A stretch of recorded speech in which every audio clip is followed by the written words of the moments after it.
நெற்குப்பையில் அமைந்துள்ள 120 ஆண்டுகால பழமையான ஸ்ரீ சுப்பிரமணிய சுவாமி திருக்கோவிலில் கும்பாபிஷேக விழா.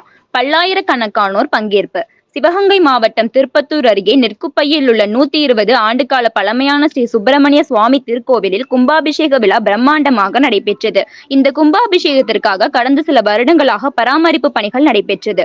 பழமையான இக்கோவில் கல் மண்டபத்துடன் புனரமைக்கப்பட்டு, வண்ணம் பூசப்பட்டு, ஓவியங்கள் வரையப்பட்டு, புது கலசங்கள் வைக்கப்பட்டு, திருப்பணிகள் நிறைவடைந்து கோவில் புதுப்பொலிவுடன் காணப்பட்டதைத் தொடர்ந்து இன்று 3.5 கோடி மதிப்பீட்டில் கும்பாபிஷேகம் நடைபெற்றது. முன்னதாக கடந்த 11ஆம் தேதி மங்கள இசை, விநாயகர் வழிபாட்டுடன் கோவில் முன் அமைக்கப்பட்டுள்ள யாகசாலையில் கணபதி ஹோமத்துடன் பூஜைகள் ஆரம்பமாகின. 3 நாட்கள் 4 கால பூஜைகளாக கணபதி ஹோமம், நவக்கிரக ஹோமம், மூலமந்திர ஹோமம் போன்ற பல்வேறு பூஜைகள் நடத்தப்பட்டன. பிள்ளையார்பட்டி சிவாச்சாரியார் பிற பிச்சை குருக்கள் தலைமையில் சிவாச்சாரியார்கள் குழுவினரால் யாகசாலை பூஜைகள் பூர்ணாகுதி நடைபெற்று தீபாராதனை காட்டப்பட்டது.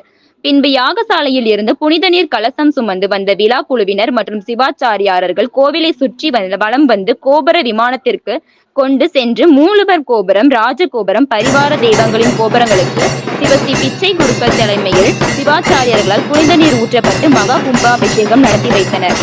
அப்போது ட்ரோன் மூலம் மலர்கள் தூவப்பட்டது. பின்பு தீபாராதனை காட்டப்பட்டு பக்தர்கள் மீது ட்ரோன் மூலம் புனித நீர் தெளிக்கப்பட்டது. தொடர்ந்து மூலவர் உள்ளிட்ட பரிவார தெய்வங்களுக்கும் புனித நீர் ஊற்றப்பட்டு மகா கும்பாபிஷேகம் நடைபெற்று தீபாராதனை காட்டப்பட்டது. இவ்விழாவிற்கான ஒருங்கிணைப்பு பணிகளில் தலைவர் முத்து பழனி, துணைத் தலைவர் பழனியப்பன், செயலாளர் செல்வநாதன், துணை செயலாளர் சுவாமிநாதன் மற்றும் விழா குழு கமிட்டி நிர்வாகிகள் ஆகியோர் ஈடுபட்டனர். விழாவைக்கான சுற்று வட்டார பகுதிகளில் இருந்து பல்லாயிரக்கணக்கான பொதுமக்களும் பக்தர்களும் வருகை புரிந்து கோபுர தரிசனம் பெற்றனர். மேலும் கோவில் நிர்வாக குழு சார்பில் அன்னதானம், பிரசாதமும் பக்தர்களுக்கு வழங்கப்பட்டது.